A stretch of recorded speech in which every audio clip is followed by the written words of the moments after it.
애기야, 지금 뭐라고 했니? 우리 아빠라고? 순간 숨이 멎는 줄 알았습니다. 딸 집에 반찬을 가져다 주러 간 평범한 날이었죠. 그런데 거실 한가운데에서 처음 보는 아이가 천진난만한 웃음을 지으며 사진 하나를 가리켰습니다. 그 웃음이 이상하게도 소름이 돋도록 섬뜩하게 느껴졌습니다. 그 아이 말이 내 귀에 꽂히는 순간 손에서 힘이 풀리며 들고 있던 반찬통이 바닥에 떨어지는 소리가 멀게만 느껴졌지요. 그리고 그날부터 제 인생이 송두리째 뒤집힐 거라는 건 그때는 전혀 알지 못했습니다. 사연 시작 전에 무료로 할 수 있는 구독과 좋아요를 눌러주시면 제게 큰 힘이 됩니다. 안녕하세요. 저는 김순자라고 합니다. 그날이 오기 전까지 제 인생은 참으로 평온하고 복되다 생각했습니다. 자식 복 없는 사람들도 많다는데 저는 외동딸 수진이 하나는 정말 잘 키웠다는 자부심으로 살았거든요. 어릴 적부터 속 한 번 썩인 적 없이 바르게 자라준 것도 고마운데 어디서 저렇게 보석 같은 신랑감을 데려왔는지. 사위 박재준, 우리 박서방은 제게 아들 그 이상이었습니다. 시장에 나가면 다들 제게 부러운 눈길을 던지곤 했죠. 수진 엄마는 좋겠어. 사위가 저렇게 훤칠하고 싹싹해서 어쩜 저렇게 장모한테 살갑게 군대? 우리 사위는 1년에 얼굴 한 번 보기도 힘든데. 그럴 때마다 저는 입이 귀에 걸려서는 손사래를 치면서도 어깨가 으쓱 올라가는 걸 숨길 수가 없었습니다. 뭐려? 다 우리 수진이가 복이 많은 거지요. 속으로는 아니, 이건 내 복이지라고 생각하면서요. 남편 일찍 여의고 식당 일부터 공장까지 안 해본 일 없이 억척같이 살며 딸 하나만 보고 달려온 세월이었습니다. 그 고된 시간을 보상이라도 받듯 박서방은 제게 어머니 소리를 닳도록 하며 따랐습니다. 주말이면 을에 전화를 걸어와서는 제 무릎이며 허리 건강부터 챙겼지요. 어머니, 이번 주말에는 뭐 하세요? 수진이랑 같이 어머니 좋아하시는 오리백숙 먹으러 가요. 어머니, 목소리가 좀 잠기셨네요. 제가 도라지배 즙 좋은 걸로 하나 보내드릴게요. 딸인 수진이보다도 제 건강을 더 살뜰히 챙기는 사위였습니다. 수진이는 가끔 엄마 재준 씨가 나보다 엄마를 더 좋아하는 것 같아라며 귀여운 투정을 부릴 정도였으니까요. 그런 사위를 제가 어찌 예뻐하지 않을 수 있었겠습니까? 제게 박서방은 잃어버린 아들이자 든든한 기둥이었고 제 노년의 가장 큰 행복이었습니다. 우리 부부의 결혼사진 옆에 수진이와 박서방의 결혼사진을 나란히 놓아두고 매일같이 들여다보았습니다. 사진 속에서 제 딸의 손을 꼭 잡고 환하게 웃는 박서방의 얼굴은 누가 봐도 선하고 믿음직한 사내의 얼굴이었지요. 저는 그 미소가 제 딸의 평생을 지켜줄 방패라고 단 한순간도 의심하지 않았습니다. 하지만 지금 돌이켜보면 모든 것이 무너지기 전에는 아주 미세한 균열들이 있기 마련이었습니다. 제가 그토록 믿어 의심치 않았던 행복에도 아주 작고 희미한 실금들이 가고 있었던 게지요. 다만 제가 애써 외면하고 싶었을 뿐입니다. 한 번은 수진이가 무심코 이런 말을 한 적이 있었습니다. 엄마, 재준 씨가 가끔 좀 이상해. 꼭 다른 사람 같을 때가 있다니까. 뭐가 이상해? 저렇게 착한 사람을 두고. 아니, 그게 아니라 나랑 있거나 엄마랑 통화할 때는 세상 다정한 사람인데 가끔 혼자 있을 때 보면 표정이 너무 차가워. 얼마 전에도 회사에서 전화가 온 것 같던데 알아서 처리해 딱 한마디 하고 끊더니 얼굴이 얼음장 같더라니까. 내가 무슨 일이냐고 물어보니까 아무것도 아니라면서 금방 다시 웃는데 그 순간이 좀 섬뜩했어. 저는 대수롭지 않게 넘겼습니다. 에이, 사람인데 어떻게 매일 웃기만 하니. 회사 일이 얼마나 고되겠어. 스트레스 받는 일이 있겠지. 내가 남편 고생하는 거 알아주고 더 잘해줘야지. 그런 걸로 이상한 애 만회하는 거 아니다. 그렇게 딸을 타일렀지만 사실 제 마음 한구석에도 아주 작은 가시 하나가 박혔던 것 같습니다. 언젠가 딸 집에 들렀을 때 소파에서 잠든 박서방의 얼굴을 본 적이 있습니다. 늘 미소를 머금고 있던 그 얼굴이 잠이 들어 무방비한 상태가 되자 전혀 다른 사람처럼 느껴졌습니다. 입꼬리는 차갑게 내려가 있고 미간에는 무언가 잔뜩 날이 선 듯한 주름이 잡혀 있었지요. 마치 선한 사람의 가면을 쓰고 잠시 쉬고 있는 배우처럼 말입니다.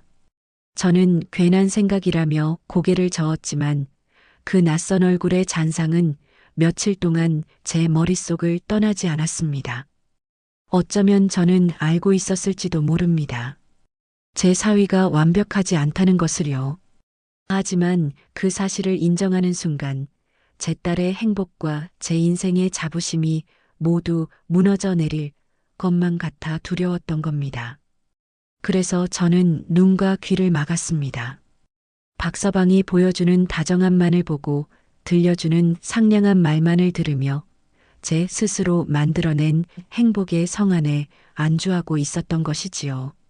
그 끔찍한 날은 수진이가 일주일간 부산으로 출장을 가게 되면서 시작되었습니다. 엄마, 나 내일부터 출장이라 집을 비워. 재준 씨 혼자 저녁 챙겨 먹는 게 마음에 걸리네. 걱정은 내가 내일 박서방 좋아하는 갈비찜이랑 밑반찬 좀 해서 갖다 주면 되지. 역시 우리 엄마밖에 없네. 고마워, 엄마. 딸의 밝은 목소리를 들으며 저는 다음 날 아침부터 분주하게 움직였습니다. 시장에 가서 가장 좋은 갈빗대를 사고 밤이며 대추까지 넣어 정성껏 갈비찜을 만들었습니다. 나물도 3가지나 무치고 멸치도 달달하게 볶았지요. 반찬통에 음식을 담는 내내 이걸 먹고 기뻐할 사위의 얼굴을 떠올리며 절로 콧노래가 나왔습니다. 내 자식 입에 밥 들어가는 것만큼 배부른 일이 또 어디 있겠습니까? 사위도 제게는 자식이나 마찬가지였으니까요. 그렇게 한껏 부푼 마음으로 딸의 아파트 현관문 앞에 섰습니다. 비밀번호를 누르고 문을 여는데 이상하게도 집안이 너무나 조용했습니다. 이 시간이면 퇴근하고 돌아와 텔레비전이라도 보고 있을 줄 알았는데 말입니다.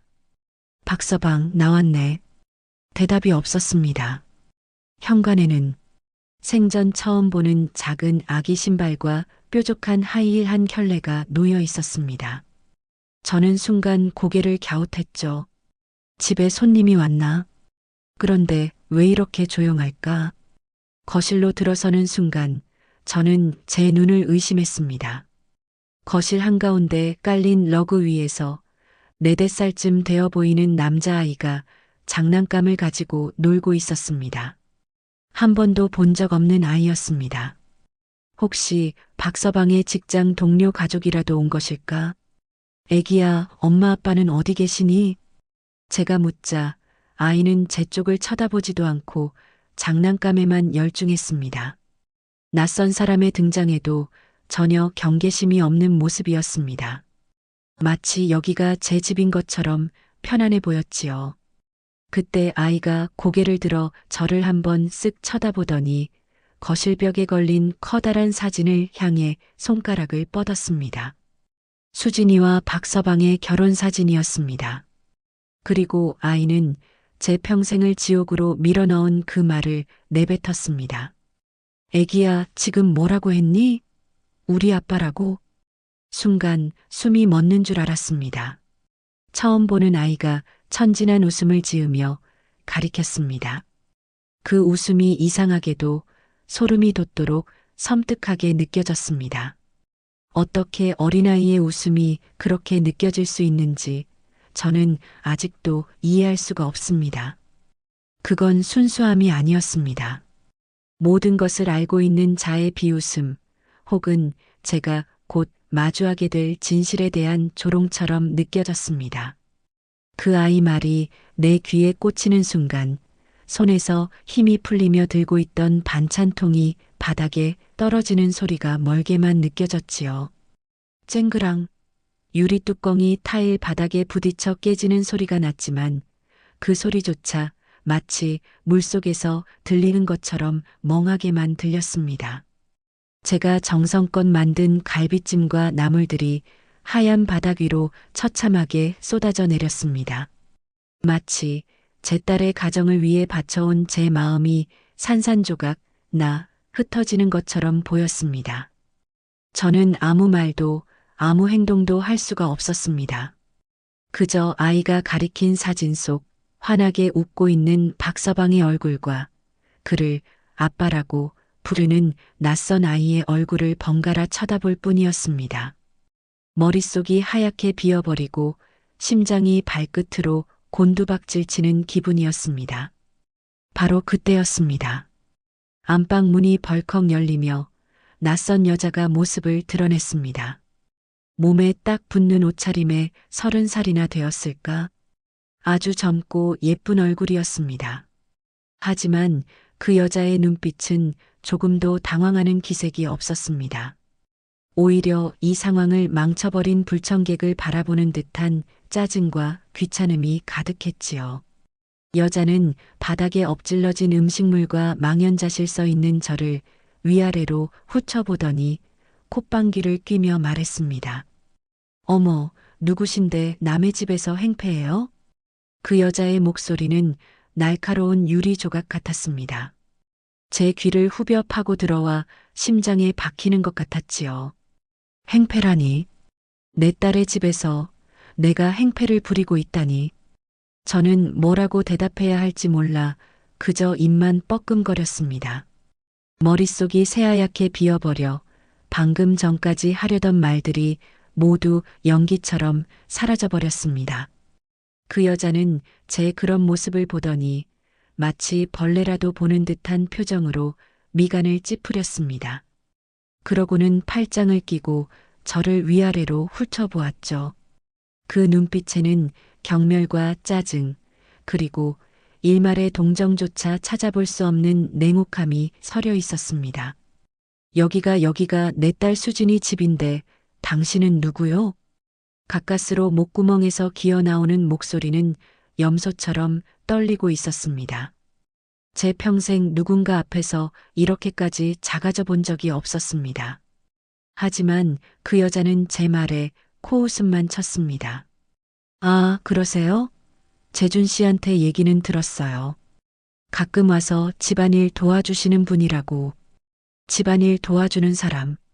그 한마디에 제 세상이 발밑부터 무너져 내리는 것 같았습니다. 제가 이 집의 주인이자 제 딸아이의 친정어미인 제가 고작 집안일 도와주는 사람이라니요. 그 순간 저는 깨달았습니다. 제 사위, 제가 아들처럼 여겼던 그 박서방이라는 인간이 저 여자의 귀에 저를 어떻게 설명해 놓았는지를요. 평생을 바쳐 키운 딸의 어미를 고작 돈 몇 푼 쥐어주면 청소나 빨래를 해주는 파출부쯤으로 만들어버린 겁니다. 온몸의 피가 거꾸로 솟는 기분이었습니다. 치욕과 분노가 뒤섞여 머리가 터져버릴 것 같았죠. 뭐라고? 내가 지금 뭐라고 했어? 여기가 어디라고 내년이 주인 행세를 해? 제가 악을 쓰며 달려들자 아이가 엄마 하고 울음을 터뜨리며 여자의 다리를 붙잡았습니다. 여자는 아이를 자기 등 뒤로 숨기며 저를 더욱 혐오스러운 눈으로 쏘아보았습니다. 소리 지르지 마세요. 애 놀라잖아요. 그리고 지금 이게 무슨 무례한 짓이에요? 무례. 내 딸이 출장 간 사이에 남의 침실에서 그 꼴로 기어 나와서는 뻔뻔하게 주인 행세하는 내년이 할 소리야? 당장 여기서 안 나가. 저는 이성을 잃고 여자의 머리채라도 잡을 기세로 손을 뻗었습니다. 하지만 여자는 제 손을 가볍게 탁 쳐냈습니다. 젊고 힘있는 그 손길에 늙고 힘없는 제 몸은 허망하게 뒤로 밀려났습니다. 어머, 폭력까지 쓰시네. 이거 안 되겠네. 재준 씨한테 말해야지. 어머니, 이러시면 곤란해요. 재준 씨가 할머니 얼마나 불편해하는지 모르셨어요? 그리고 연락도 없이 불쑥불쑥 찾아오시면 안 되죠. 우리도 우리 사생활이라는 게 있잖아요. 우리. 그 여자는 우리라는 말을 아주 또렷하고 자연스럽게 사용했습니다. 그 단어는 날카로운 비수가 되어 제 심장을 정통으로 찔렀습니다. 저와 제 딸 수진이가 아니라 저 여자와 제 사위가 우리라는 겁니다. 이 집에서 제 딸의 보금자리에서 저들은 이미 새로운 가정을 꾸리고 있었던 겁니다. 저는 그저 그들의 사생활을 침범한 눈치 없는 늙은 방해꾼일 뿐이었지요. 이 이천하에 몹쓸 것들 내 딸이 이걸 알면 내 딸이 너희들을 가만두지 않을 거야. 가만두지 않으면 어쩔 건데요? 이 집 재준 씨 명의로 되어 있는 거 모르세요? 법적으로 따져도 할머니는 그냥 외부인, 침입자일 뿐이라고요. 한 번만 더 소란 피우면 경찰에 주거침입으로 신고해 버릴 테니 그렇게 아세요. 여자는 제게 손가락질까지 하며 당당하게 소리쳤습니다. 저는 그 뻔뻔함과 악랄함에 할 말을 잃었습니다. 제가 할 수 있는 것은 아무것도 없었습니다. 법인이, 명인이 하는 말들 앞에서 저는 한없이 무력하고 초라한 늙은이에 불과했습니다. 여자는 제게서 시선을 거두고 울고 있는 아이를 다정하게 안아들었습니다. 우리 아가 괜찮아. 무서운 할머니 이제 갈 거야. 엄마가 지켜줄게. 그러고는 저를 향해 턱짓을 하며 말했습니다. 꼴 보기 싫으니까 어서 나가세요. 그리고 바닥에 어지른 저 더러운 것들도 가지고 가시고요. 더러운 것. 제가 딸과 사위를 위해 밤새 정성껏 만든 그 음식들이 저 여자의 입에서는 더러운 것이 되어버렸습니다. 저는 바닥에 처참하게 널브러진 음식들을 내려다보았습니다. 갈비찜이며 나물이며 제 마음과 정성이 짓밟히고 뭉개져 오물이 되어 있었습니다. 여자는 현관문을 활짝 열고는 제가 움직이지 않자 직접 제 등을 떠밀었습니다. 안 나가요? 정말 경찰 부르기 전에 나가시라고요. 힘으로 버틸 수가 없었습니다. 저는 속수무책으로 현관 밖으로 밀려났습니다. 여자는 제가 들고 온 가방마저 복도 바닥으로 휙 던져버렸습니다. 저 있는 동안에는 다시는 찾아오지 마세요. 역겨우니까. 쾅!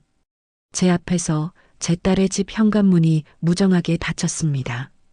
철컥 하고 잠금장치가 돌아가는 소리가 제 남은 삶 전체를 단절시키는 소리처럼 들렸습니다.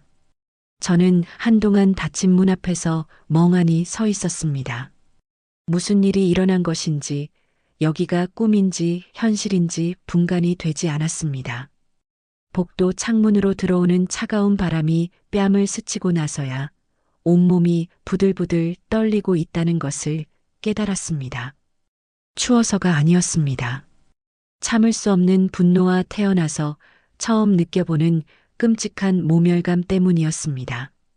문 안쪽에서 아이를 달래는 여자의 목소리가 희미하게 들려왔습니다. 그 목소리는 마치 승전가를 부르는 악마의 목소리처럼 제 귓전을 파고들었습니다. 어떻게 집으로 돌아왔는지 기억이 나지 않습니다.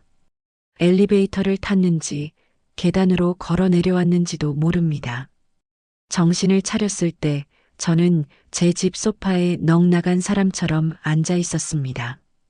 밖은 이미 어둑어둑해져 가로등이 하나둘 켜지고 있었죠. 저는 아무 생각도 할 수가 없었습니다.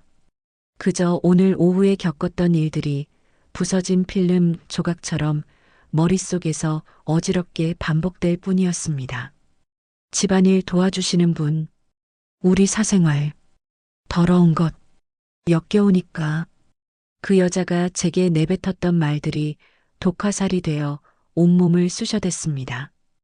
뼈 마디마디가 시리고 아팠습니다.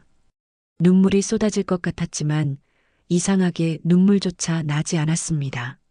너무나 큰 충격과 굴욕감 앞에서는 슬픔조차 사치라는 것을 그때 처음 알았습니다.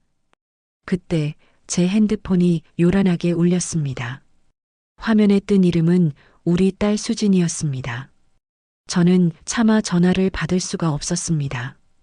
지금 제 목소리를 들으면 아무것도 모르는 우리 딸은 단번에 무슨 일이 있다는 것을 눈치챌 테니까요. 어떻게 말해야 할까요? 내가 출장 간 사이에 내 남편이 다른 여자와 아이를 집으로 끌어들여 살림을 차렸다고, 그리고 내 어미는 그 여자에게 파출부 취급을 당하며 개처럼 쫓겨났다고, 이 끔찍한 사실을 제 입으로 어찌 전할 수 있단 말입니까? 전화는 끊겼다가 다시 울리기를 반복했습니다. 저는 그저 울리는 핸드폰을 바라보며 입술만 깨물었습니다. 미안하다, 수진아. 엄마가 너무 못나서 내 행복 하나 지켜주지 못했구나. 내 모든 것이었던 너의 가정이 이렇게 짓밟히고 있는데 아무것도 하지 못했구나. 그렇게 한참을 자책하고 있을 때였습니다. 문득 거실 창문에 비친 제 모습을 보게 되었습니다. 힘없이 축 처진 어깨, 모든 것을 잃은 듯한 텅 빈 눈동자. 금방이라도 쓰러질 것처럼 초라하고 늙은 여자가 거기에 서 있었습니다. 바로 그 순간이었습니다. 제 안에서 무언가 툭하고 끊어지는 소리가 들렸습니다. 텅 비어 있던 눈동자에 서서히 차갑고 단단한 불길이 타오르기 시작했습니다. 눈물 대신 칼날 같은 분노가 솟구쳐 올랐습니다. 이대로 주저앉아 있을 수는 없다. 내 딸을 위해서, 그리고 짓밟힌 내 인생을 위해서라도 이대로 끝낼 수는 없다. 저는 비틀거리며 일어나 창가로 다가갔습니다. 창문에 비친 제 얼굴은 더 이상 절망에 빠진 늙은이가 아니었습니다. 도끼를 품은 어미 늑대의 얼굴이었습니다. 저는 두 주먹을 피가 나도록 꽉 쥐었습니다. 손톱이 손바닥을 파고드는 아픔보다 심장을 후벼 파는 배신감과 모멸감이 더욱 고통스러웠습니다. 박재준, 그리고 그 이름 모를 여자. 너희들이 감히 내 딸의 인생을, 내 인생을 더러운 진흙탕에 처박아? 내가 평생을 바쳐 이룬 모든 것을 한순간에 쓰레기로 만들어? 좋다. 어디 한번 해보자. 내가 너희들을 어떻게 무너뜨리는지 똑똑히 지켜봐라. 내 딸의 눈에서 흐른 눈물이 피눈물이 되어 너희들의 온몸을 적시게 만들어줄 테니 지옥이 어떤 곳인지 내가 반드시 보여줄 것이다. 제가 그렇게 복수를 다짐하며 부들부들 떨고 있을 때였습니다. 띠리리링 핸드폰이 요란하게 울렸습니다. 화면에 뜬 이름은 내 아들 박서방. 제 심장이 철렁 내려앉았습니다. 올 것이 왔구나. 저는 제 핸드폰을 저주스럽게 노려보았습니다. 상간녀에게서 연락을 받은 것이 틀림없었습니다. 떨리는 손으로 통화 버튼을 눌렀습니다. 여보세요. 어머니, 저 재준입니다. 어머니, 제가 정말 드릴 말씀이 없습니다. 핸드폰 너머로 들려오는 그놈의 목소리는 진심 어린 후회와 당혹감에 젖어 있는 듯 했습니다. 하지만 저는 알 수 있었지요. 그 목소리 뒤에 숨겨진 교활한 뱀의 혓바닥을요. 오늘 집에 오셨다가 이상한 여자 보셨지요? 어머니, 정말 죄송합니다. 사실 그 여자 제 스토커입니다. 제가 회사에서 좀 도와줬더니 그때부터 저를 연인으로 착각하고 집까지 알아내서 찾아와 오늘은 저런 짓까지 했네요. 아이까지 데리고 와서 자기 남편이라고 우기는데 제가 미칠 지경입니다. 수진이 알면 걱정할까봐 혼자 끙끙 앓고 있었습니다. 저는 그 뻔뻔하고 소름 끼치는 거짓말에 기가 막혀 말이 나오지 않았습니다. 스토커라니. 제 침묵이 긍정이라고 생각했는지 그놈은 더욱 애절하게 말을 이었습니다. 어머니, 수진이한테는 제발 말씀하지 말아주세요. 그의 성격에 이런 일 알면 뒤집어집니다. 제가 다 알아서 처리하겠습니다. 어머니께서 오늘 보신 건 그냥 불쌍한 여자 해프닝으로 잊어주시면 안 될까요? 저희 가정, 제가 꼭 지키겠습니다. 어머니. 가정을 지켜? 저는 그 순간 제 안의 분노를 억누르고 제 평생의 연기력을 끌어모았습니다. 여기서 화를 내는 것은 저놈의 의도에 말려드는 것. 저는 일부러 어수룩하고 순진한 늙은이의 목소리를 냈습니다. 아이고, 박서방 자네도 힘들었겠네. 어쩐지 그 여자가 눈빛이 이상하다 했어. 알겠네. 수진이한테는 내가 얘기 안 할 테니 자네가 알아서 잘 처리하게. 나는 자네 믿네.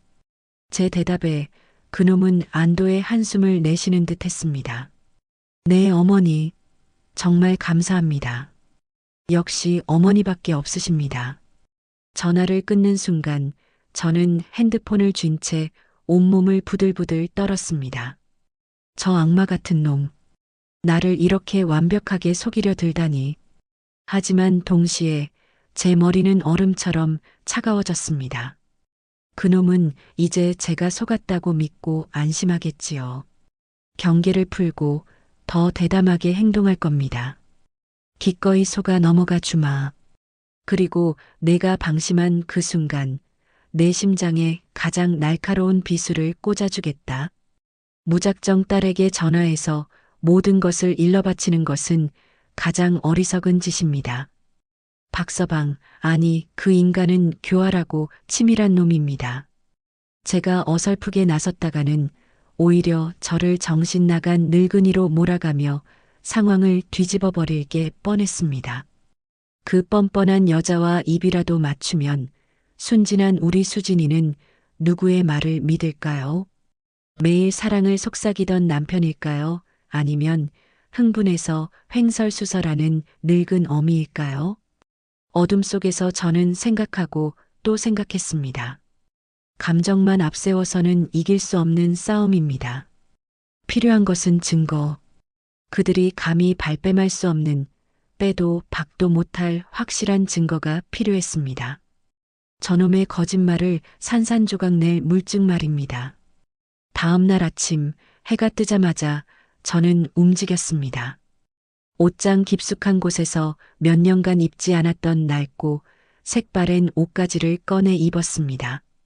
머리는 대충 하나로 질끈 묶고 얼굴에는 일부러 로션조차 바르지 않았습니다. 거울에 비친 제 모습은 영락없는 초라한 행색의 청소부였습니다. 어제 그 여자가 저를 집안일 도와주는 사람이라고 불렀지요. 좋습니다. 기꺼이 그 역할이 되어주기로 했습니다. 가장 완벽한 위장은 적이 나를 규정한 모습 그대로가 되는 것이니까요. 저는 그 인간의 출근 시간을 정확히 알고 있었습니다. 아침 8시. 그리고 그 여자와 아이는 아마도 오전 늦게나 집을 나설 테지요. 저는 아파트 단지가 한눈에 내려다 보이는 길 건너편 버스 정류장에 몸을 숨기고 그들이 나오기만을 기다렸습니다. 1시간, 2시간 시간이 흐를수록 초조해지는 마음을 억누르고 또 억눌렀습니다. 그리고 마침내 아파트 공동 현관문으로 그 여자와 아이가 손을 잡고 나오는 것이 보였습니다. 여자는 오늘도 화려하게 치장한 모습이었습니다. 제 딸의 돈으로 샀을 명품 가방을 어깨에 메고 아이에게는 고급스런 옷을 입혔더군요. 그들은 즐거운 듯 웃으며 버스가 서는 방향으로 걸어갔습니다. 그 모습을 보는 제 속은 시커멓게 타들어갔지만 저는 입술을 깨물며 고개를 숙였습니다. 지금은 분노할 때가 아니었습니다. 그들이 완전히 시야에서 사라진 것을 확인하고 나서야 저는 아파트로 들어갔습니다. 어제 그토록 모욕을 당하며 쫓겨났던 복도를 다시 걷고 있자니 온몸의 신경이 곤두서는 것 같았습니다. 딸의 집 현관문 앞에 서서 저는 잠시 숨을 골랐습니다. 심장이 금방이라도 터져나올 듯 미친 듯이 뛰고 있었습니다. 괜찮다. 김순자, 정신 차려. 너는 지금 내 딸을 구하러 온 거야. 비밀번호를 누르자 띠로리하는 작은 소리와 함께 현관문이 열렸습니다. 저는 조심스럽게 안으로 들어갔습니다. 집안은 어제와는 달리 깔끔하게 정돈되어 있었습니다. 마치 아무 일도 없었다는 듯 평온하고 아늑한 모습이었지요. 하지만 제 코에는 그 여자의 값싼 향수 냄새와 이 집에 감춰진 거짓과 위선의 악취가 역겹게 느껴졌습니다. 저는 곧장 안방으로 향했습니다. 제 딸과 그 인간이 함께 쓰는 이제는 더러운 여자에게까지 더럽혀진 그 공간으로요. 제 딸의 화장대 위에는 제가 본 적 없는 낯선 화장품들이 보란 듯이 놓여 있었습니다. 저는 그것들을 모조리 쓸어버리고 싶은 충동을 억지로 참으며 그 인간의 옷장 문을 열었습니다. 깊숙한 곳, 잘 입지 않는 양복들 뒤편에 손을 넣어 더듬거리자 딱딱한 상자 하나가 손에 잡혔습니다. 조심스럽게 꺼내보니 낡은 구두 상자였습니다. 심장이 다시 쿵쾅거리기 시작했습니다. 떨리는 손으로 상자를 열자 그 안에는 낯선 핸드폰 하나가 덩그러니 놓여 있었습니다. 핸드폰을 켜자 차가운 화면 위로 비밀번호를 누르라는 창이 떴습니다. 심장이 철렁 내려앉았지만 저는 이를 악물었습니다. 떨리는 손으로 제 딸의 생일을 눌러보았습니다. 틀렸습니다. 그렇다면 그 인간의 생일? 그것도 아니었습니다. 머리가 복잡해지는 순간 제 머릿속에 가장 끔찍하고 잔인한 가설 하나가 섬광처럼 스쳐 지나갔습니다. 설마 아니겠지. 인간이라면 설마.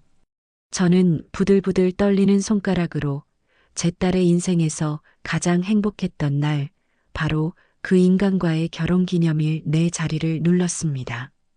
철컥. 화면이 열렸습니다. 제 딸 인생 최고의 날이 이 모든 배신과 기만을 감추는 비밀번호였던 겁니다. 저는 그 순간 인간이 어디까지 악해질 수 있는지 똑똑히 보았습니다. 숨을 쉴 수가 없었습니다. 사진 앱을 열자 그 안에는 지옥의 풍경이 펼쳐져 있었습니다. 수십 개의 사진 앨범. 그리고 그 앨범들의 제목은 마치 일기처럼 그들의 더러운 역사를 기록하고 있었습니다. 유라와의 시간들, 가평여행, 사랑하는 우리 민우 첫돌. 앨범을 열자 그 인간과 그 여자가 다정한 연인처럼 서로를 끌어안고 있는 사진과 영상들이 쏟아져 나왔습니다.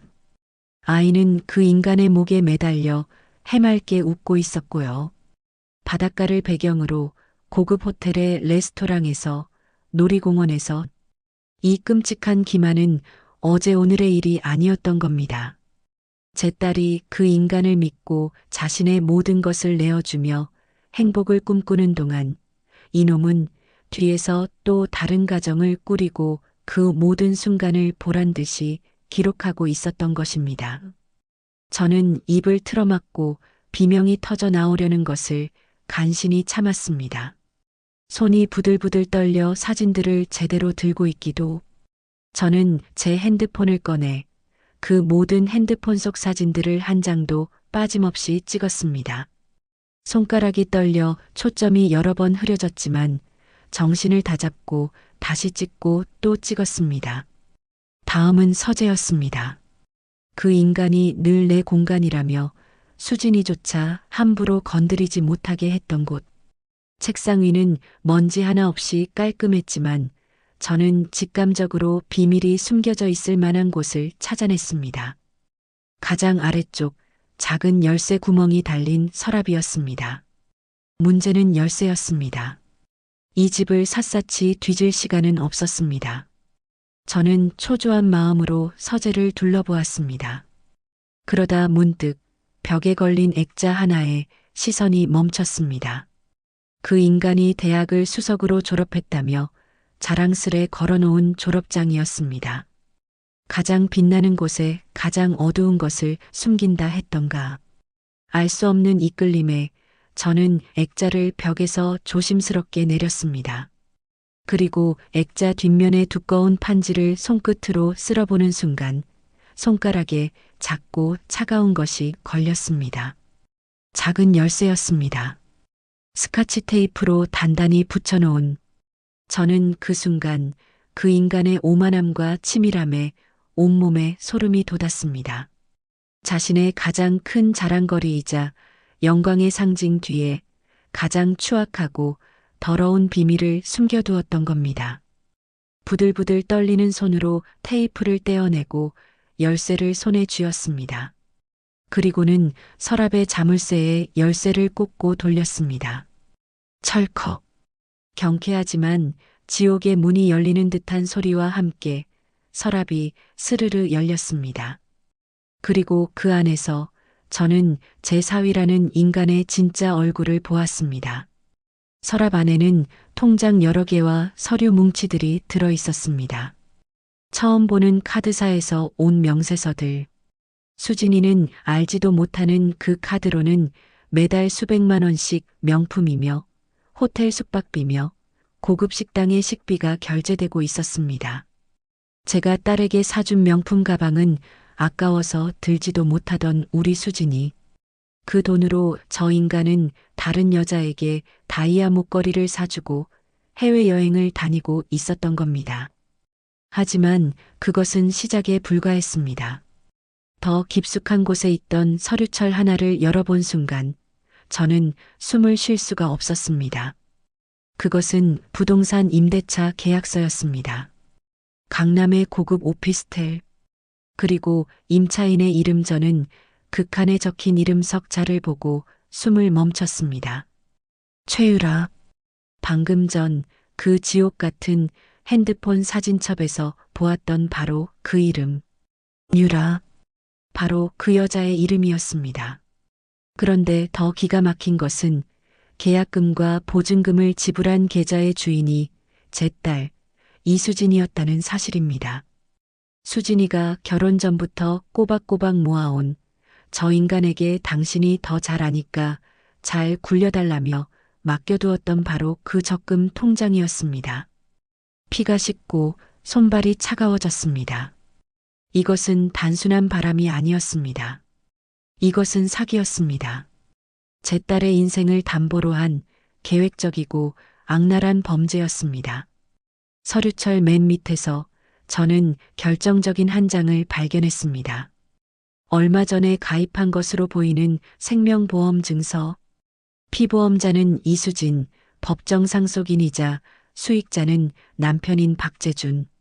사망 시 지급되는 보험금은 제 평생 구경도 해보지 못할 만큼 어마어마한 액수였습니다. 저는 그 서류를 든 채로 그 자리에 주저앉고 말았습니다. 소름이 온몸을 휘감았습니다. 단순한 사기를 넘어 저 인간의 머릿속에는 대체 어떤 끔찍한 계획이 들어있는 것일까요? 그 천진난만한 웃음을 짓던 아이, 집안일 도와주는 사람이라며 저를 내쫓던 그 여자, 그리고 이 모든 것을 뒤에서 조종하고 있는 박재준이라는 악마. 온몸에 힘이 빠져나갔지만 여기서 무너질 수는 없었습니다. 저는 떨리는 손으로 다시 핸드폰을 들어 그 모든 서류들을 꼼꼼하게 촬영했습니다. 계약서의 모든 조항, 계좌번호, 보험증서의 작은 글씨 하나까지 놓치지 않으려 애썼습니다. 모든 증거를 확보한 뒤 저는 모든 것을 원래 있던 그대로 정리했습니다. 서랍을 닫고 핸드폰이 들어있던 상자를 옷장 깊숙이 다시 밀어 넣었습니다. 제가 이곳에 다녀갔다는 흔적을 단 하나도 남기지 않았습니다. 조용히 집을 빠져나오며 현관문을 닫는 순간 저는 더 이상 어제의 무력한 김순자가 아니었습니다. 제 손안에는 저 악마들의 숨통을 끊어버릴 날카로운 비수가 들려 있었습니다. 이제 남은 것은 하나. 언제 어떻게 휘두를 것인가.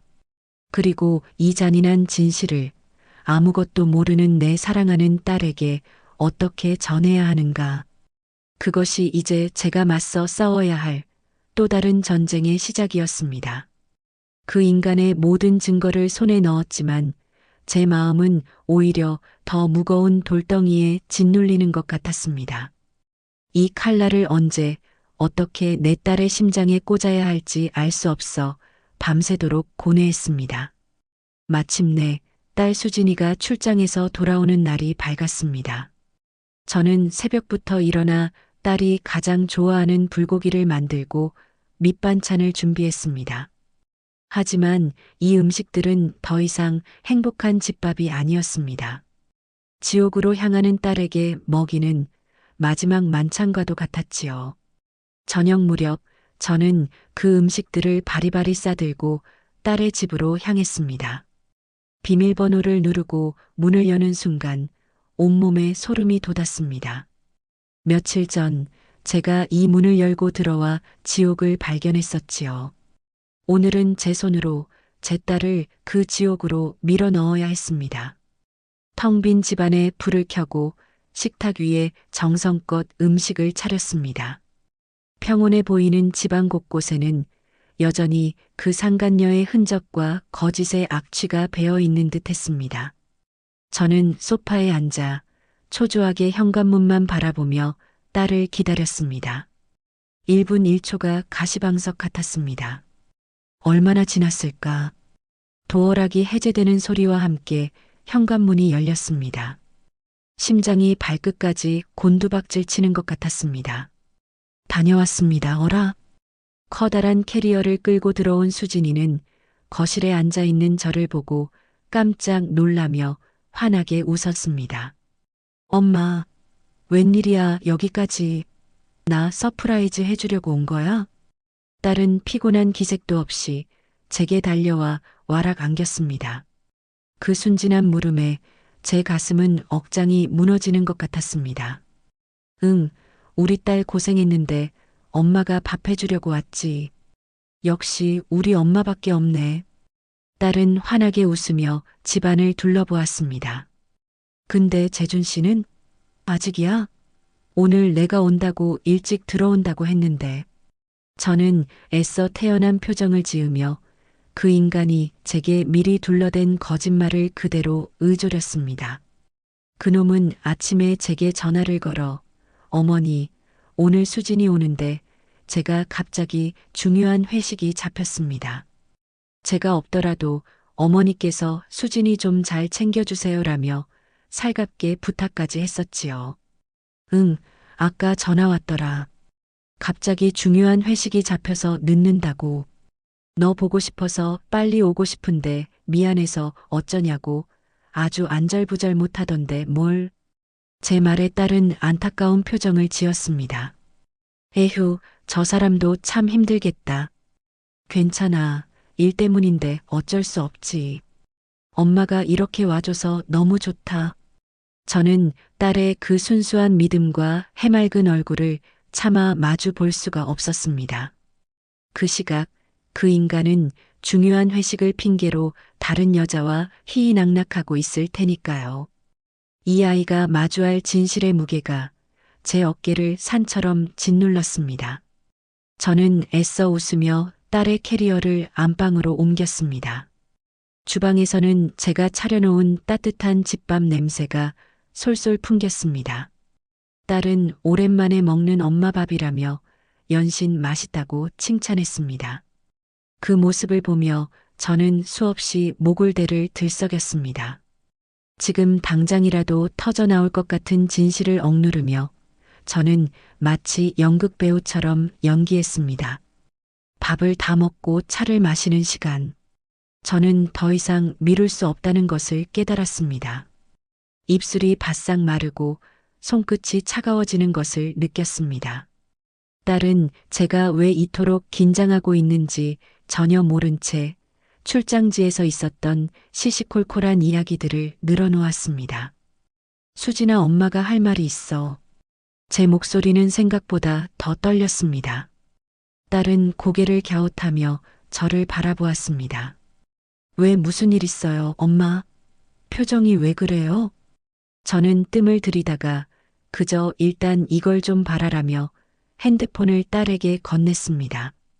화면 속에는 제가 며칠 전 이 집에서 찍은 사진들이 가득했습니다. 박재준과 그 여자, 그리고 아이가 다정하게 포즈를 취하고 있는 사진들. 딸의 적금 통장으로 계약된 상간녀의 오피스텔 계약서. 그리고 마지막으로 딸의 생명보험 증서까지. 처음에는 딸의 얼굴에 의아함이 서렸습니다. 그러다가 사진 속 여자의 얼굴을 확인한 순간 딸의 표정은 마치 돌처럼 굳어졌습니다. 손에 든 핸드폰이 미세하게 떨리는 것이 보였습니다. 엄마 이게 뭐예요? 딸의 목소리도 저처럼 떨렸습니다. 저는 아무 말도 할 수 없었습니다. 그저 딸이 사진을 넘기고 하나씩 확인하는 것을 지켜볼 뿐이었습니다. 딸의 눈빛이 흔들리고 얼굴에서는 핏기가 사라졌습니다. 한 장 한 장 사진을 넘길 때마다 딸의 숨소리가 거칠어졌습니다. 오피스텔 계약서와 보험 증서를 확인하는 순간 딸의 손에서 핸드폰이 툭 소리를 내며 바닥으로 떨어졌습니다. 딸의 눈동자는 마치 초점을 잃은 사람처럼 텅 비어 있었습니다. 딸은 입술을 파르르 떨더니 이내 울음을 터뜨렸습니다. 처음에는 끄끄거리는 흐느낌이었지만 이내 온몸을 뒤흔드는 절규로 변했습니다. 엄마 거짓말이죠? 아니죠? 재준 씨가 설마 그럴 리 없잖아요. 딸은 믿고 싶지 않은 듯 고개를 절레절레 흔들었습니다. 저는 딸을 말없이 끌어안았습니다. 딸의 몸은 얼음장처럼 차가웠습니다. 딸은 제 품에 얼굴을 묻고 어린아이처럼 울었습니다.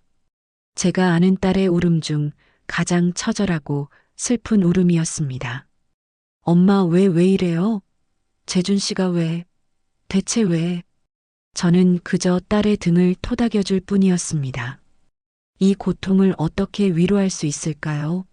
믿고 사랑했던 사람에게 이토록 잔인하고 추악한 배신을 당했다는 사실 앞에서 어떤 위로의 말이 딸의 아픔을 덜어줄 수 있을까요? 딸은 한참을 울다가 제 품에서 고개를 들었습니다. 눈은 새빨갛게 부어 있었고 얼굴은 눈물과 콧물로 범벅이 되어 있었습니다. 딸은 제게 매달리듯 물었습니다. 엄마 저 아이는 누구예요? 저 여자 그 여자는 대체 누구냐고요?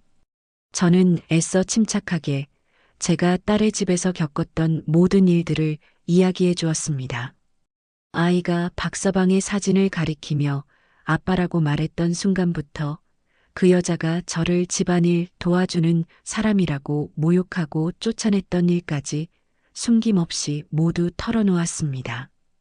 이야기를 들으면 들을수록 딸의 얼굴은 하얗게 질려갔습니다. 딸은 믿을 수 없다는 듯 자신의 머리칼을 쥐어뜯었습니다. 아니야, 재준 씨는 나한테 세상에서 제일 좋은 남편이었어. 어떻게 이럴 수가 있어, 어떻게. 딸은 제 이야기를 다 듣고 나서 다시 울음을 터뜨렸습니다. 이번에는 분노와 절규가 뒤섞인 울음이었습니다.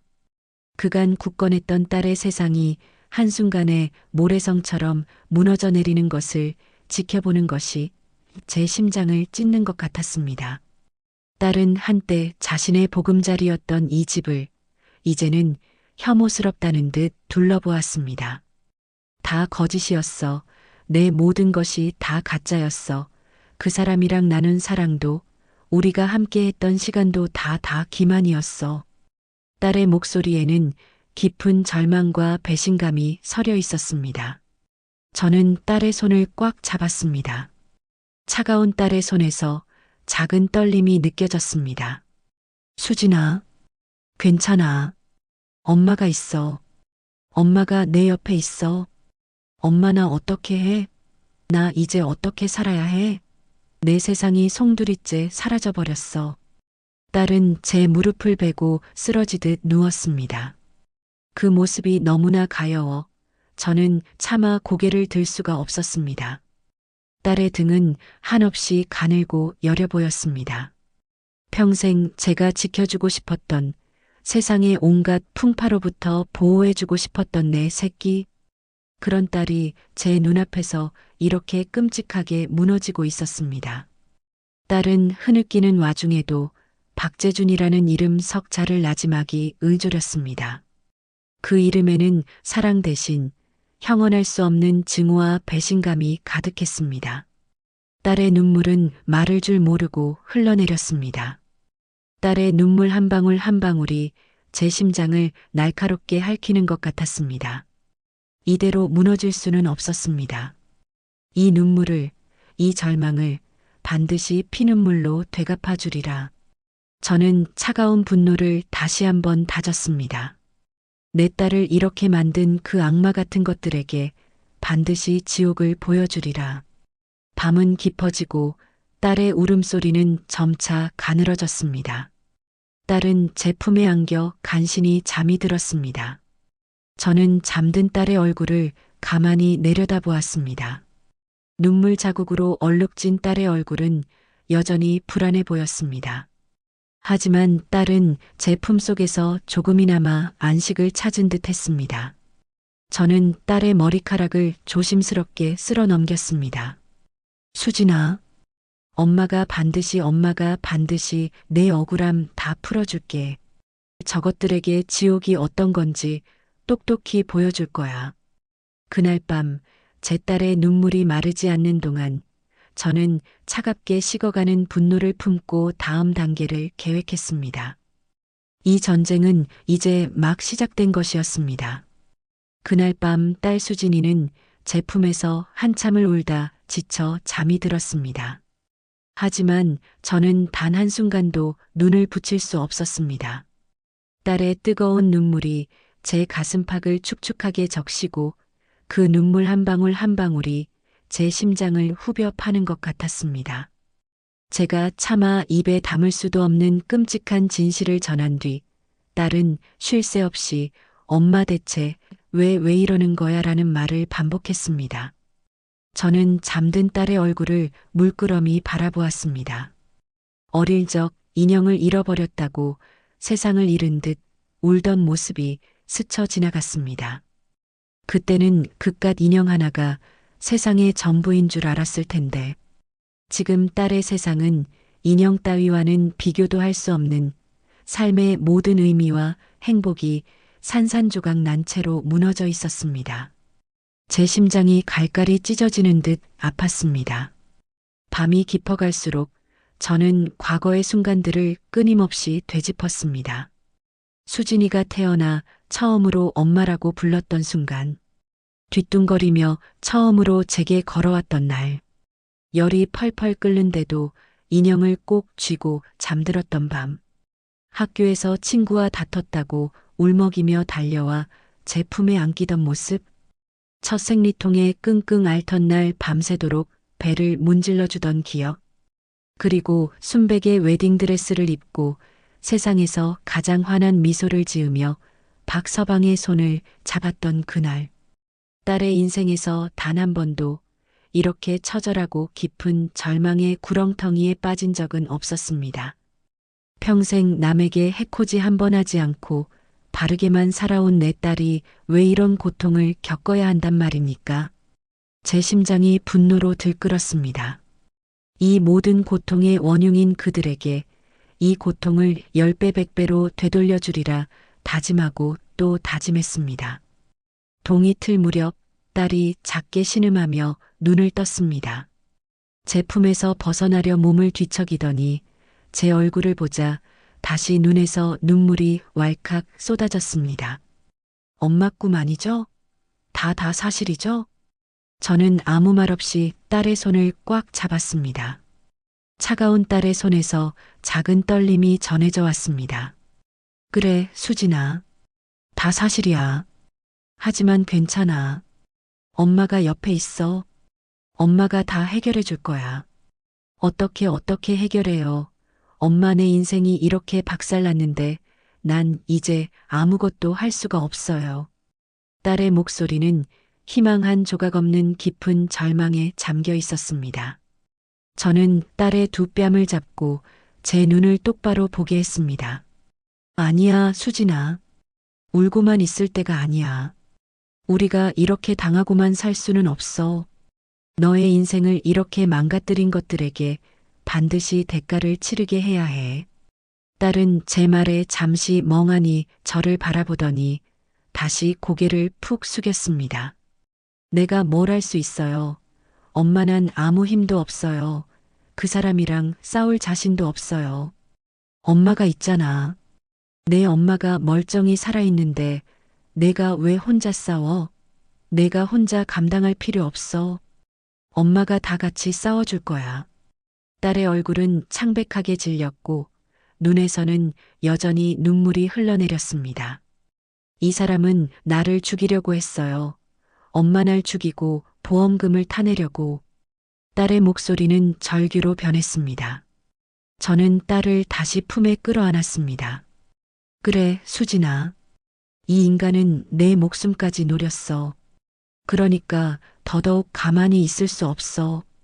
내가 받은 상처, 내가 당한 모욕, 반드시 몇 배로 되갚아줘야 해. 피눈물을 흘리게 해야 해. 딸은 한참을 흐느끼다가 제 품에서 벗어나 눈물을 닦았습니다. 눈은 여전히 붉게 충혈되어 있었지만 그 안에 희미하게나마 단단한 빛이 돌기 시작했습니다. 엄마 그럼 어떻게 해야 해요? 딸의 목소리에는 이제 절망 대신 무언가를 알고 싶어 하는 작은 갈망이 담겨 있었습니다. 저는 딸의 머리를 쓰다듬으며 제가 밤새도록 고민했던 계획의 일부를 이야기해 주었습니다. 우선 변호사를 만나야 해. 법적으로 저 인간을 꼼짝 못하게 만들어야 해. 그리고 저들의 진짜 얼굴을 세상에 다 까발려야 해. 내가 당한 모욕, 내가 받은 상처를 세상 사람들이 다 알게 해야 해. 세상에 알린다고요? 딸은 깜짝 놀라는 듯 했습니다. 저는 딸의 손을 다시 잡았습니다. 그래, 수진아. 숨길 이유 없어. 피해자는 너야. 숨어야 할 건 저 인간들이야. 저렇게 뻔뻔한 것들은 세상에 그 추악한 민낯을 드러내야 마땅해. 그래야 다른 피해자도 생기지 않아. 딸은 망설이는 듯 보였습니다. 제 딸은 평생을 남에게 피해주지 않고 조용하고 바르게 살아온 아이였습니다.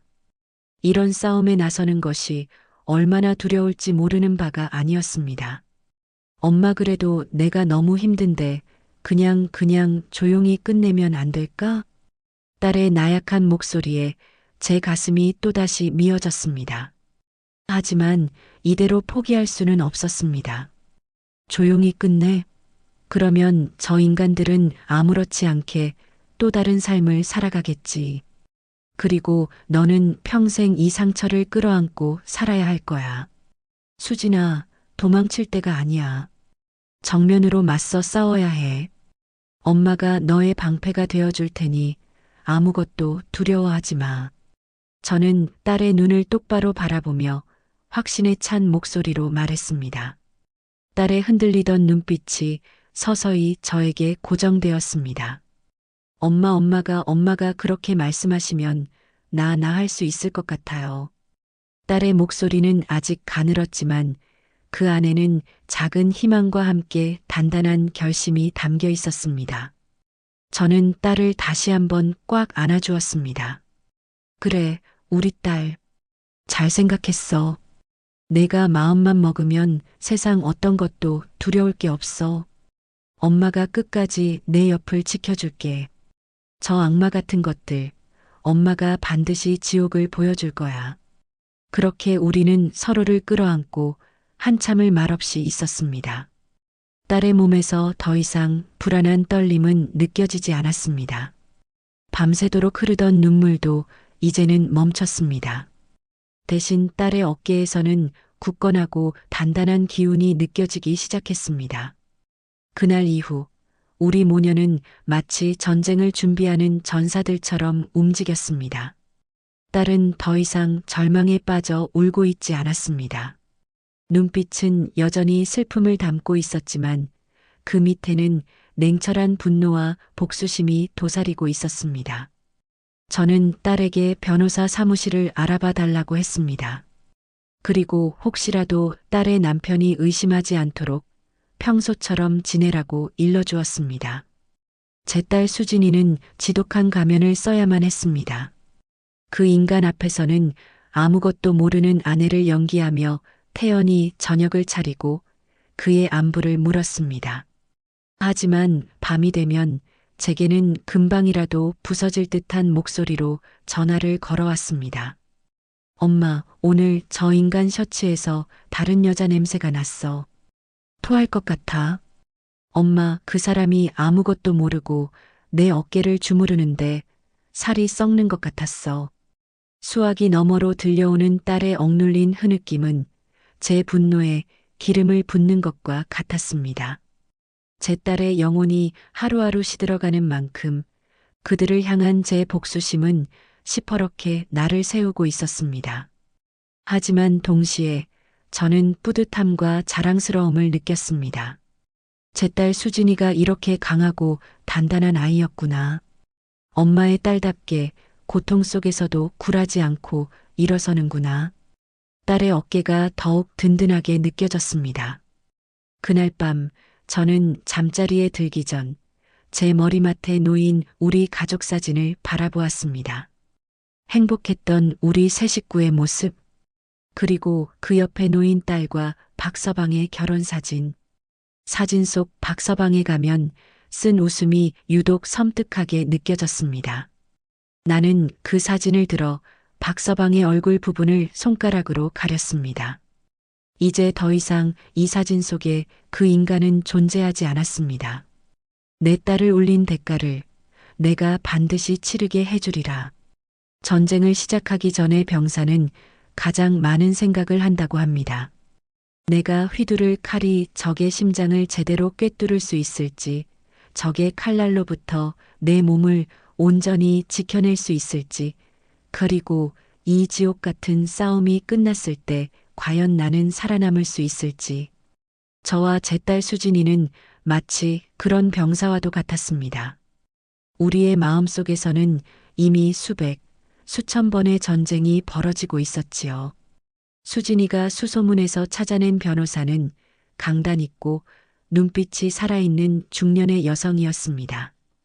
우리는 마치 죄인이라도 된 것처럼 변호사 사무실의 무거운 가죽 소파에 나란히 앉아 있었습니다.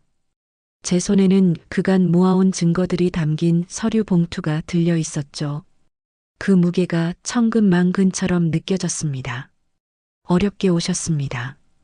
어떤 일인지 차근차근 말씀해 주시지요.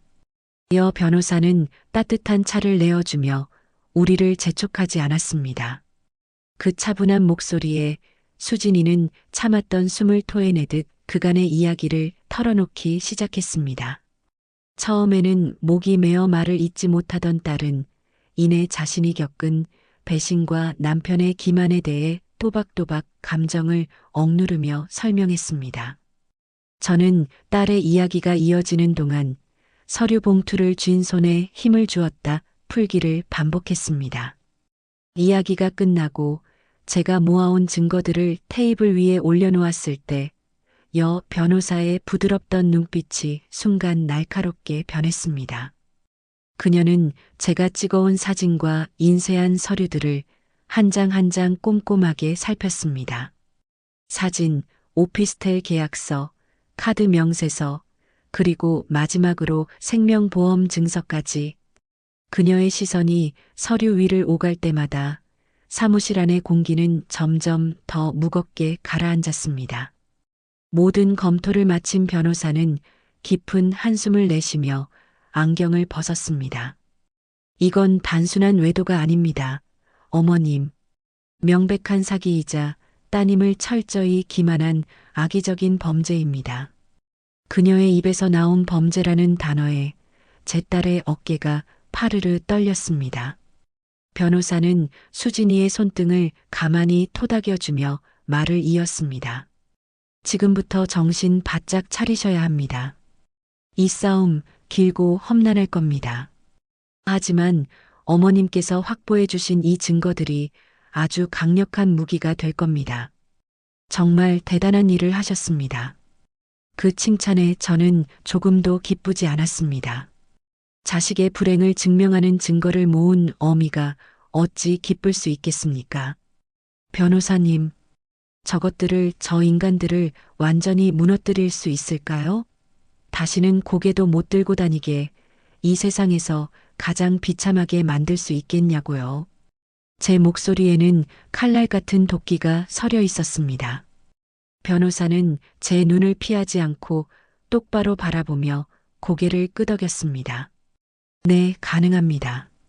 우선 이혼 소송과 함께 남편분과 상간녀 모두에게 불법행위에 대한 손해배상 청구 소송을 진행할 겁니다. 위자료 액수를 최대한으로 받아낼 겁니다. 그리고 따님의 재산을 빼돌려 상간녀의 오피스텔을 얻어준 것은 명백한 횡령 및 사기죄에 해당할 수 있습니다. 형사고소도 함께 진행할 수 있습니다. 변호사는 법적인 절차들을 막힘없이 설명해 주었습니다. 그 말을 듣고 있자니 어둠 속에 갇혀있던 제 마음에 한 줄기 빛이 드는 것 같았습니다. 복수가 더 이상 막연한 분노가 아니라 현실적인 계획이 되어가고 있었습니다. 가장 중요한 것이 있습니다. 일단 한동안은 두 분 모두 지금처럼 아무것도 모르는 척 행동하셔야 합니다. 특히 따님께서는 남편 앞에서 평소와 똑같이 대해주셔야 합니다. 그쪽에서 눈치채고 재산을 빼돌리거나 증거를 인멸할 시간을 주면 안 됩니다. 그것이 가장 어려운 주문이었습니다. 내 인생을 송두리째 망가뜨린 원수 앞에서 웃고 다정한 척 연기를 해야 한다니요. 수진이는 입술을 깨물었습니다. 하지만 이내 결심이 선 듯 단호하게 고개를 끄덕였습니다. 할 수 있어요. 아니, 해야죠. 제 인생을 되찾으려면요. 그렇게 우리는 변호사 사무실을 나섰습니다.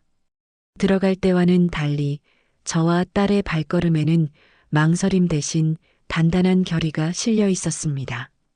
저와 딸은 일주일 후의 저녁을 그 인간의 가면을 벗겨낼 심판의 날로 정했습니다. 그렇지만 딸이 걱정되어 다음날 저녁 무렵 딸의 집으로 향했습니다. 박재준이라는 인간이 퇴근하고 돌아왔습니다. 현관문이 열리는 소리에 저와 딸은 잠시 눈빛을 교환했습니다. 두려움과 긴장, 그리고 비장함이 섞인 눈빛이었습니다. 우리는 이내 약속이라도 한 듯 각자의 역할을 시작했습니다. 저는 부엌에서 태연히 찌개를 끓이는 척했고 수진이는 소파에 앉아 반갑게 그를 맞았습니다. 재준 씨, 이제 와요? 오늘따라 늦었네. 응, 회의가 좀 길어져서. 우리 수진이 저녁은 먹었고? 그 인간은 너무나도 자연스럽게 수진이의 이마에 입을 맞추었습니다. 그 모습을 지켜보는 제 속은 천불이 나는 것 같았지만 저는 억지로 미소를 지으며 돌아섰습니다. 박서방 왔는가? 마침 저녁 다 됐으니 어서 손 씻고 와. 자네 좋아하는 된장찌개 끓였네. 아이고, 장모님도 와 계셨네요. 감사합니다. 역시 장모님밖에 없으세요. 그놈은 제게도 살갑게 웃어 보였습니다. 그 위선적인 얼굴을 당장이라도 갈기갈기 찢어버리고 싶었지만 저는 분노를 삼켰습니다. 식탁에 마주 앉아 밥을 먹는 시간은 고문과도 같았습니다. 그 인간은 아무것도 모른 채 회사에서 있었던 일들을 제잘거렸고 수진이는 맞장구를 쳐주며 다정한 아내를 연기했습니다. 딸의 얼굴에는 미소가 걸려 있었지만 저는 보았습니다. 식탁 밑으로 그 아이가 제 치마를 꽉 쥐고 있다는 것을. 그 작은 손의 떨림이 고스란히 전해져 왔습니다. 식탁 밑에서 떨고 있는 딸의 손을 느끼는 순간 제 안에서 무언가가 또다시 툭 하고 끊어졌습니다. 변호사의 경고도 치밀하게 세웠던 계획도 모두 하얗게 잊혔습니다. 이 더러운 연극을 단 1초도 더 이상 계속할 수가 없었습니다. 제가 숟가락을 탁 소리나게 내려놓자 수다를 떨던 박서방과 수진이의 시선이 제게로 향했습니다. 장모님, 왜 그러세요? 어디 안 좋으세요? 그 인간이 걱정스러운 표정을 지으며 물었습니다. 저 역겨운 위선. 저는 그 얼굴을 똑바로 마주 보았습니다. 제 눈에는 이글거리는 불길이 타오르고 있었을 겁니다. 박서방. 제 목소리는 얼음장처럼 차갑고 낮게 깔렸습니다. 아니, 박재준 씨. 제가 성을 붙여 부르자 그 인간의 얼굴에 순간 당혹감이 스쳐 지나갔습니다. 옆에 있던 수진이가 놀라 제 팔을 잡았지만 저는 뿌리쳤습니다. 내 연극은 이제 끝났어. 네, 장모님 무슨 말씀을. 시끄러워. 저는 그의 말을 잘랐습니다. 그리고 제 평생의 분노와 경멸을 담아 또렷하고 차가운 목소리로 쏘아붙였습니다. 내가 한 더러운 짓, 이제 다 안다. 제 목소리가 식탁 위를 서늘하게 가로지르는 순간 시간은 그대로 멈췄습니다. 방금 전까지 살갑게 웃던 박재준의 얼굴에서 모든 표정이 사라졌습니다. 그의 눈동자가 지진이라도 난 듯 흔들렸고 손에 들고 있던 숟가락이 힘없이 툭 떨어졌습니다. 옆에 있던 딸 수진이는 숨을 헉 들이마시며 제 팔을 붙잡았지만 저는 그 손을 뿌리치고 오직 그 인간의 얼굴만을 쏘아보았습니다. 가면이 벗겨진 그의 얼굴은 제가 단 한 번도 본 적 없는 차갑고 낯선 사내의 얼굴이었습니다. 잠시 동안의 정적이 흐른 뒤 그는 언제 그랬냐는 듯 다시 거짓된 미소를 지어 보였습니다. 하지만 그 미소는 어설프기 짝이 없어 오히려 더 기괴하게 보였지요. 장모님, 갑자기 무슨 말씀을 그렇게 하세요? 제가 뭘 어쨌다고. 입 닥쳐. 내 더러운 입으로 어디서 장모님 소리를 해. 내가 내 딸 몰래 그 계집이랑 애새끼까지 끌어들여 이 집에서 무슨 짓거리를 했는지 내가 모를 것 같아? 계집과 애새끼라는 말에 그놈의 얼굴이 새하얗게 질렸습니다. 이제는 더 이상 연기를 할 수도 없다는 것을 깨달은 모양이었습니다. 그의 눈빛에서 당황스러움이 사라지고 순식간에 차가운 분노와 도끼가 피어올랐습니다. 이것들이 진짜 미쳤나? 당신들이 뭘 안다고 함부로 짓거려. 증거 있어? 당신들 지금 나한테 덮어 씌우는 거야? 이거 명예훼손이야. 고소당하고 싶어? 그놈이 이빨을 드러내며 으르렁거렸습니다. 바로 그때였습니다. 그동안 제 등 뒤에서 떨고만 있던 딸 수진이가 자리에서 벌떡 일어났습니다. 명예훼손? 고소? 수진이의 목소리는 얼음장처럼 차갑고 단단했습니다. 그 더러운 입으로 어디서 그런 말을 함부로 짓거려. 당신이야말로 사기꾼의 살인미수 아니야? 내 돈으로 그 여자 오피스텔 얻어주고 내 앞으로 생명보험은 왜 들었는데? 대답해, 이 악마 같은 인간아. 딸의 서슬 퍼런 외침에 그 인간은 말문이 막힌 듯 입만 뻐끔거렸습니다. 모든 것을 알고 있다는 사실에 완전히 기가 꺾인 모습이었지요. 저는 자리에서 일어나 그 인간의 멱살이라도 잡을 듯 가까이 다가섰습니다. 똑똑히 들어. 이건 시작에 불과해. 내가 내 딸 인생을 어떻게 짓밟았는지 내가 온 세상에 다 알려줄 테니까. 내가 쌓아 올린 모든 것이 어떻게 무너지는지 지옥 불구덩이에 앉아서 똑똑히 지켜보게 될 거야. 저는 그 말을 끝으로 딸의 손을 잡고 그 지옥 같은 집을 나섰습니다. 등 뒤로 그놈이 무어라 소리치는 소리가 들렸지만 우리는 단 한 번도 뒤돌아보지 않았습니다. 전쟁은 시작되었고 우리는 이미 강을 건넜습니다. 다음 날 아침 저와 딸은 변호사 사무실을 다시 찾았습니다. 그리고 준비된 모든 서류에 도장을 찍었습니다. 이혼 소장, 위자료 및 재산분할 청구 소송, 그리고 그 인간과 상간녀를 상대로 한 손해배상 청구 조장까지. 서류가 법원으로 향하는 순간 이제는 돌이킬 수 없다는 생각에 잠시 가슴이 철렁했지만 이내 단단한 결의가 그 자리를 채웠습니다. 하지만 법의 심판만으로는 부족했습니다. 그 인간이 가장 두려워하는 것은 징역이나 벌금이 아닐 겁니다. 세상의 존경과 인정을 받으며 살아왔던 그놈에게 가장 큰 형벌은 바로 그 가면이 벗겨져 사회적으로 매장당하는 것이겠지요. 저는 그날 오후 우체국으로 향했습니다. 제 손에는 두툼한 서류 봉투 2개가 들려 있었습니다. 첫 번째 봉투는 박재준이 다니는 대기업의 감사팀 앞으로 보내는 것이었습니다. 그 안에는 그 인간과 상간녀의 사진, 딸의 돈을 빼돌려 오피스텔을 얻어준 계약서, 사본, 그리고 법인카드로 의심되는 내역이 찍힌 카드 명세서 일부를 넣었습니다. 그리고 익명의 내부 고발자인 척 이런 편지를 동봉했지요. 회사의 명예를 실추시키는 파렴치한 직원을 고발합니다. 박재준 부장은 아내 몰래 혼외자까지 둔 채 불륜 관계를 유지하고 있으며 아내의 재산을 횡령하여 상간녀에게 제공하는 등 도덕적으로 결코 용납될 수 없는 범죄를 저지르고 있습니다. 이러한 인물이 회사의 중요한 직책을 맡고 있다는 것은 회사의 이미지에도 큰 타격이 될 것입니다. 조속한 조치를 촉구합니다. 두 번째 봉투는 그 인간의 부모, 그러니까 제게는 한때 사돈이었던 사람들에게 보내는 것이었습니다. 저는 그 집을 직접 찾아갔습니다. 그들은 아무것도 모른 채 반갑게 저를 맞이했습니다. 아이고 사부인, 어쩐 일이세요? 여기까지 이렇게 다 오시고. 저는 그들의 얼굴을 보며 속으로 냉소를 삼켰습니다.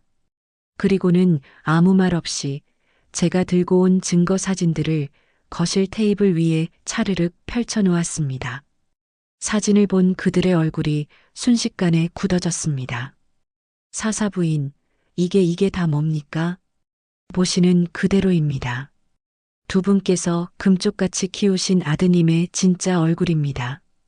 제 딸 몰래 여자와 아이까지 두고 제 딸 돈을 빼돌려 살림을 차렸더군요. 이것도 모자라 제 딸 앞으로 거액의 생명보험까지 드러났던데 두 분께서는 알고 계셨습니까? 제 말에 안사돈은 억소리를 내며 뒤로 넘어갈 듯 비틀거렸습니다. 바깥사돈은 떨리는 손으로 사진들을 집어들고는 얼굴이 흙빛으로 변했습니다. 이럴 리가, 우리 재준이가, 우리 아들이 이럴 리가 없습니다. 저도 그러길 바랐습니다. 하지만 이게 현실입니다. 저는 오늘부로 소송을 시작했습니다. 아드님을 법의 심판대에 세울 겁니다. 앞으로는 이런 일로 찾아뵐 일 없을 테니 그리 아십시오. 저는 차갑게 말을 마치고 일어섰습니다. 등 뒤로 저를 붙잡는 애원과 절규가 들려왔지만 저는 매정하게 그 집을 빠져나왔습니다. 동정심 따위는 없었습니다. 제 딸이 흘린 피눈물에 비하면 그들의 충격은 아무것도 아니었으니까요. 복수의 화살은 정확히 관역을 향해 날아갔습니다. 며칠 뒤 딸을 통해 그 인간의 소식을 전해 들었습니다. 회사 감사팀에 불려가 조사를 받았고 팀장 직위에서도 해제되어 대기 발령 상태가 되었다고 했습니다.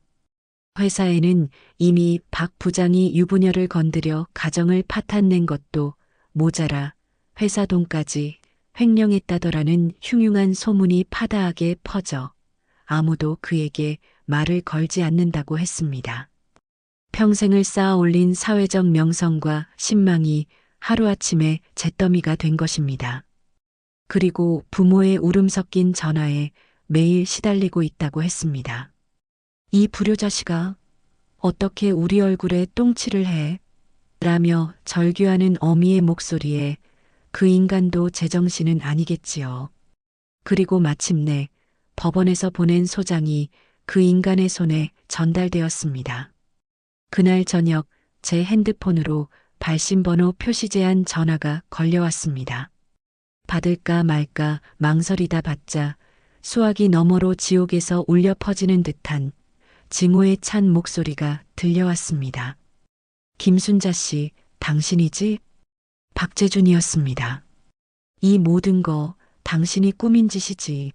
날 이렇게 매장시키고 나니 속이 시원해? 내가 당신들을 가만둘 것 같아? 수화기 너머로 짐승처럼 으르렁거리는 소리에 저는 피식 웃음이 나왔습니다. 이제야 내 본 모습을 드러내는구나. 그래, 나다. 왜? 억울해? 내가 내 딸한테 한 짓에 비하면 이건 아무것도 아니야. 이건 그냥 전체 요리일 뿐이거든. 메인 요리는 아직 시작도 안 했어. 그러니 기대하고 있으렴. 저는 그 말을 끝으로 전화를 끊어버렸습니다. 전화기를 내려놓은 뒤 제 손에는 식은땀이 흥건했습니다. 짐승의 마지막 발악은 언제나 가장 위험한 법입니다. 저는 그날 밤 혹시라도 그 인간이 앙심을 품고 찾아올까 싶어 현관문의 모든 잠금 장치를 확인하고 또 확인했습니다. 제 옆에서 잠든 딸 수진이는 불안한 듯 미간을 찌푸린 채 얕은 잠을 자고 있었지요. 저는 그런 딸의 곁을 밤새 지켰습니다. 더 이상 그 어떤 것도 내 딸을 해치게 둘 수는 없었으니까요. 예상대로 그 인간의 발악은 곧 시작되었습니다. 며칠 뒤 상간녀인 그 여자에게서 전화가 걸려왔습니다. 수화기 너머로 들려오는 목소리는 더 이상 예전의 그 당당하고 뻔뻔한 목소리가 아니었습니다. 억울하다는 듯한 울음과 악다구니가 뒤섞여 있었지요. 당신들 때문에 내 인생 다 망했어. 이 악독한 것들아. 재준 씨가 나한테 어떻게 했는데 나보고 다 책임진다고 평생 호강시켜준다고 했단 말이야. 저는 그 여자의 절규를 아무 말 없이 듣고만 있었습니다. 당신 딸만 아니었으면, 당신만 나타나지 않았으면 모든 게 완벽했어. 왜 남의 행복을 망가뜨리고 난리야. 당장 소송 취하 안 해? 안 그러면 나도 당신들 가만 안 둬. 그 말을 듣는 순간 제 안에 마지막 남은 동정심마저 사라졌습니다. 저는 차갑게 웃으며 말해주었습니다. 행복? 내가 말하는 행복이라는 게 남의 가정을 짓밟고 남의 눈에 피눈물 나게 해서 얻는 거였니? 그렇다면 내 행복은 처음부터 썩은 동아줄이었던 게야. 그리고 가만 안 두면 어쩔 건데? 내가 가진 모든 것을 잃는 기분이 어떤지 이제부터 뼈저리게 느끼게 될 거야. 내가 그렇게 만들어줄 테니까. 제 말에 여자는 악을 쓰다 결국 전화를 끊어버렸습니다. 그 여자는 결국 제 딸의 돈으로 얻었던 강남 오피스텔에서 쫓겨나고 손해배상 소송으로 인해 빚더미에 올라앉았다는 소식을 나중에 전해 들었습니다. 아이를 데리고 야반도주하듯 사라졌다고 하더군요. 그 아이의 인생이 가여웠지만 그 또한 어미가 저지른 죄의 대가일 테지요. 법정에서의 싸움은 생각보다 싱거웠습니다. 우리가 내민 증거들이 너무나 명백하고 강력했기 때문입니다. 법정에 선 박재준은 완전히 무너져 있었습니다. 말끔하던 얼굴은 수척해졌고 눈은 퀭했으며 한때 당당했던 어깨는 비굴하게 축 처져 있었지요. 그는 끝까지 자기는 아내를 사랑했으며 모든 것은 오해라고 발뺌하려 했지만 판사 앞에서 그의 거짓말은 통하지 않았습니다. 결국 법원은 우리의 손을 들어주었습니다. 이혼이 성립되었고 위자료와 재산분할 모두 우리가 압도적으로 유리한 판결을 받아냈습니다. 민사재판과는 별개로 진행된 형사재판에서 그 인간은 사기 및 횡령 혐의의 증거가 명백하고 도망칠 수 있다는 이유로 재판기간 내내 구속되어 그토록 자랑스러워하던 말끔한 양복 대신 죄수복을 입고 차가운 구치소 신세를 져야 했습니다. 하지만 모든 것이 끝났다고 생각했던 최종 선고일. 법원은 초범이라는 점 등을 감안하여 그에게 징역형의 집행유예를 선고했습니다. 그가 평생을 바쳐 쌓아 올렸던 사회적 지위, 부, 그리고 명예는 한 줌의 재가 되어 흩어졌지만 그의 몸은 자유를 얻은 겁니다. 그렇게 법의 심판이 끝났다고 생각했던 어느 날 밤이었습니다. 구치소에서 풀려난 그 인간이 비를 맞으며 제 집 문을 두드렸습니다. 수진이는 놀라 제 뒤로 숨었고 저는 문을 열어주지 않은 채 인터폰으로 그를 내려다보았습니다. 장모님 아니, 어머니, 제가 다 잘못했습니다. 제발 한 번만 용서해 주십시오. 제가 정말 죽을 죄를 지었습니다. 그는 무릎을 꿇고 빌기 시작했습니다. 빗물인지 눈물인지 모를 액체가 그의 얼굴을 타고 흘러내렸습니다. 제가 잠시 눈이 멀어서 미쳤었나 봅니다. 수진이 없으면 저는 못 삽니다. 제발, 제발 수진이 좀 보게 해주세요. 다시 시작하게 해주세요, 어머니. 그의 애원에 제 마음은 조금도 흔들리지 않았습니다. 저는 차가운 목소리로 인터폰에 대고 말했습니다. 용서? 다시 시작해? 내가 감히 어디다 대고 그런 말을 입에 올려. 내가 내 딸 목숨을 담보로 보험금을 노렸을 때 내 용서는 이미 지옥으로 가는 편도 티켓이 된 거야. 어머니, 그리고 똑똑히 들어. 내가 진짜 잘못한 게 뭔지 알려줄까? 내가 진짜 용서받지 못할 죄를 지은 건 바람을 피우고 사기를 친 것만이 아니야. 저는 잠시 말을 멈추고 제 안의 모든 경멸과 분노를 끌어모았습니다. 그리고는 제 평생의 한이 담긴 마지막 한마디를 내뱉었습니다. 내 딸 무시한 대가가 이런 거야. 내 새끼를, 그리고 그 어미인 나를 하찮게 여기고 우습게 본 죄. 그게 바로 내가 지금 이 꼴이 된 이유라고. 이제 똑똑히 봐라. 이게 바로 너의 끝이다. 저는 그 말을 끝으로 인터폰을 꺼버렸습니다. 그는 한참을 더 문 앞에서 울부짖었지만 저는 더 이상 내다보지 않았습니다. 그렇게 한 시대가 막을 내리고 있었습니다. 그로부터 1년이라는 시간이 흘렀습니다. 많은 것이 변했습니다.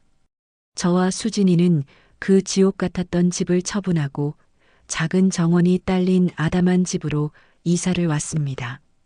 딸은 다니던 회사를 그만두고 자신의 오랜 꿈이었던 작은 꽃집을 열었습니다. 매일 흙을 만지고 향기로운 꽃들을 돌보는 딸의 얼굴에는 과거의 그늘 대신 평온하고 건강한 미소가 자리 잡았습니다. 물론 상처가 완전히 아문 것은 아닙니다. 비가 오는 날이면 딸은 가끔 말없이 창밖을 내다보곤 합니다. 저 역시 문득문득 그날의 끔찍했던 기억들이 떠올라 밤잠을 설치기도 합니다. 하지만 중요한 것은 우리는 더 이상 그 기억에 갇혀 살지 않는다는 것입니다. 어느 화창한 봄날 오후 저는 딸의 꽃집에 들렀습니다. 딸은 손님에게 줄 꽃다발을 만들며 환하게 웃고 있었습니다. 그 모습이 어찌나 예쁘고 대견한지 저도 모르게 눈시울이 뜨거워졌습니다. 엄마, 왜 그래? 또 울어? 아니야. 그냥 우리 딸이 너무 예뻐서 그런다. 딸은 제 손을 잡으며 웃었습니다. 그 손은 이제 더 이상 차갑게 떨리지 않았습니다. 흙이 묻어 조금 거칠었지만 그 어떤 보석보다 단단하고 따뜻한 손이었습니다. 우리는 함께 저녁 햇살이 비치는 작은 정원에 앉아 따뜻한 차를 마셨습니다. 지는 해를 바라보며 저는 조용히 생각했습니다. 인생의 가장 큰 폭풍우는 가장 예기치 못한 순간에 찾아오더군요. 그 폭풍 후에 모든 것을 잃고 쓰러질 수도 있었지만 우리는 서로의 손을 잡고 끝까지 버텨냈습니다. 행복은 누군가에게 기대어 얻는 것이 아니었습니다. 내 두 발로 이 땅을 단단히 딛고 서서 내 손으로 직접 가꾸고 지켜내야 하는 것이라는 걸 우리는 그 지독한 지옥을 경험하고 나서야 비로소 깨달았습니다. 이제 저는 더 이상 과거를 원망하지 않습니다. 그날 제 손에서 떨어졌던 반찬통은 깨져버렸지만 덕분에 우리는 더 단단하고 아름다운 그릇을 새로 빚을 수 있었으니까요. 제 옆에서 꽃처럼 환하게 웃고 있는 내 딸 수진이가 바로 그 증거입니다. 오늘 이야기는 깊은 배신 속에서도 무너지지 않고 스스로를 지켜낸 용기에 관한 이야기였습니다. 때로는 침묵하고 용서하는 것보다 부당함에 맞서 싸우는 것이 더 큰 힘이 되기도 합니다. 여러분에게는 혹시 모든 것을 잃었다고 생각한 순간 다시 일어설 힘을 주었던 사람이 있었나요? 혹은 배신감에 잠 못 이루던 밤을 어떻게 견뎌내셨나요? 오늘 이야기가 여러분의 마음에 맺힌 억울함을 조금이나마 풀어드리고 어떤 시련 속에서도 다시 일어설 수 있다는 작은 용기가 되었기를 바랍니다. 앞으로도 여러분의 마음을 울리는 다양한 이야기로 찾아뵙겠습니다. 채널 구독과 좋아요도 잊지 말고 부탁드립니다. 여러분의 하루가 따뜻한 위로로 가득하길 바랍니다.